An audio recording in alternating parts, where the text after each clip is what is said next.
Drawbridge, if you know anything about castles or medieval chambers or, gauntlets and stuff like that, the drawbridge, once you release the drawbridge, either they're letting it to deploy the soldiers to go out or, to bring them something to come in. And so the drawbridge, that's why it's the first song, but we're also flooding the industry with the music and letting these MCs know that we're bringing the joust, the sword, and the stone, the knighthood. Like this, we sit knights at the round table because we're modern day knights in medieval times.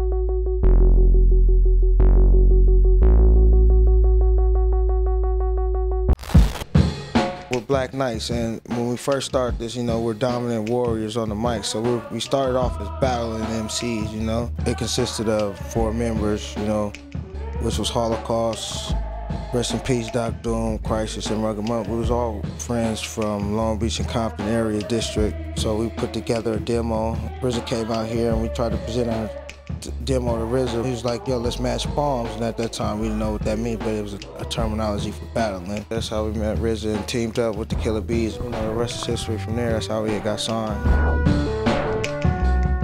Well, we used to always go over to John's house, just to hang out. With the RZA, that's how we met him. Through the RZA, we used to hang out at John's house, listen to music, watch fights and stuff like that. Monk and RZA and them had worked with him first on one of John's projects. And then Monk got at me and told me that John wanted to work with us as the Black Knights as a whole. Keys to the Chastity Belt. That was like the first song we had ever recorded as far as Black Knights and John Frusciante. We had a couple of songs, and then John sent me an email like, yo, I want you to listen to these songs that we got. And I was like, yo, man, it sound like we got something, Through the course of time, we was still recording. And then, he had sent me back another email, but at this time when he sent me back an email, it was full songs with skit samples and everything as a project. So he called me like, yo, I want you on Prices. This time we're not gonna come and record, we're gonna come watch some movies or something, sit down, have some wine, just vibe, smoke some blunts and stuff, and then, just listen to the music. After that, we seen that we had something. That's when we had started, okay, well, let's build this project. Type of handshake, that's not insured by survival. Wu-Tang always had the chambers. It was 36 chambers, so we always was medieval chamber even before this project happened. We just decided to name this project our chamber, medieval chamber, which we was already doing. The ironic thing is, it all added up and sounded like medieval chamber. It all made sense at the end. We worked with RZA. He's very major hip-hop producer. We worked with a lot of successful hip-hop producers in the game. But as far as working with John was coming from the rock and roll side of things and the more musical side of things. So, it was kind of elevating for both of us as well as for John and us. It was more or less like a learning experience because we was all on the fly at the first time. But we got 3 albums completed, but, but all that came in the process. We was filling each other out as far as production-wise and rhyming-wise, but at the same time, it was never nothing that was forced upon each other as far as on his side or our side. We all gave each other the free realms to let each other be themselves. It was all built within friendship, and so it was all more organic, and it was, it was a good process. Most definitely, hip-hop is lacking creativity, period, within itself, even if nobody does collab, because everybody's trying to copy the last person that got the money. Basically, they riding with the system, they not being themselves. They doing a planned structure to make their album instead of just creating their feelings. Not to knock nobody, but at the same time, that's what it is, Truth is the truth, and the truth is in the pudding. It's like if you're not making a dance record that's not gonna get played, that's something that comes and goes as a fad, and as Black Knights, we like to set trends instead of following fads. And at the same time, we're willing to work with anybody that's really got love for the music and, really love what they do. Like, bring what they gonna bring to the table. If you blow the horn, try to be the best fucking horn blower you can be. If you play the piano, play the best keys you can play, that type shit. You feel me? Basically, the love for the shit is what brings it all together. That's why I love working with John, because, you know, we'll sit there and be off some Mozart or some classical Beethoven or things like that, but at the same time, we'll listen to the Iggy and the Stooges, James Addictions. It's limitless.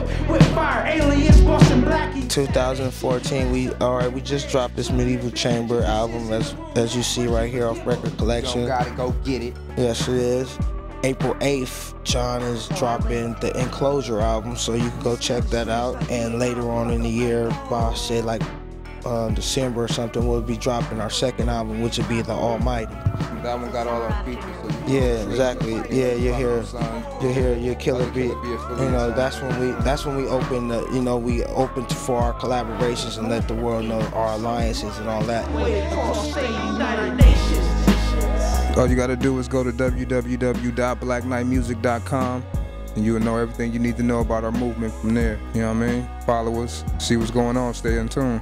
Be on the lookout for the All Skills No Luck album coming off of Soul Temple. That's RZA's label, you know, Wu-Tang Productions. We'll be dropping after the Almighty, after we drop the second one with John, and we're gonna drop the one with All Skills No Luck. And that one is gonna be a real beautiful hip-hop album, because you got the productions of RZA on there, our in-house producers, shout out to Darko, Scarecrow, you know, NWP, Knife Wonder, stuff like that.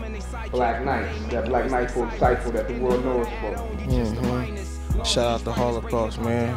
Free Holocaust, rest in peace, Doc Doom.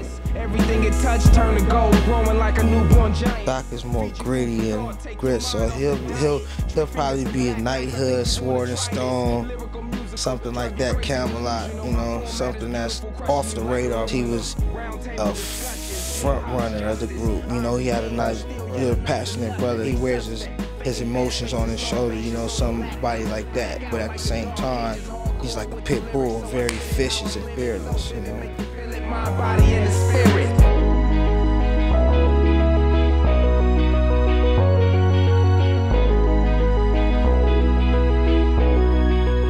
I am the Rugged Monk. Yeah, and I'm Crisis the Sharpshooter. We are the Black Knights, and you're watching Ground Sounds, West Coast Killer Bees.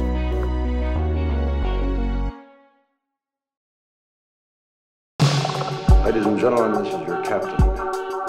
Somehow, some way, in some manner, this aircraft has gone back into time, and it's 1939.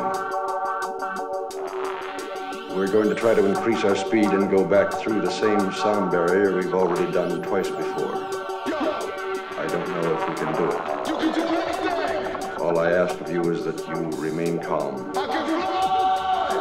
Pray. Yeah, it's the Medieval Chamber. Nights at the round table introduction. For y'all MCs, it's y'all destruction.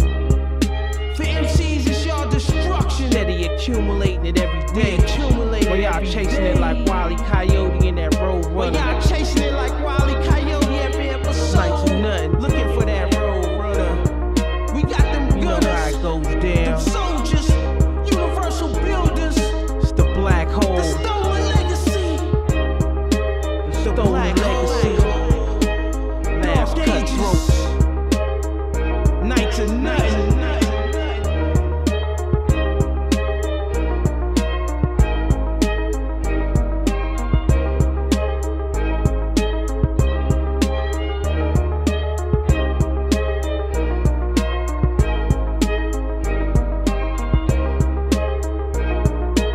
Shake up the industry.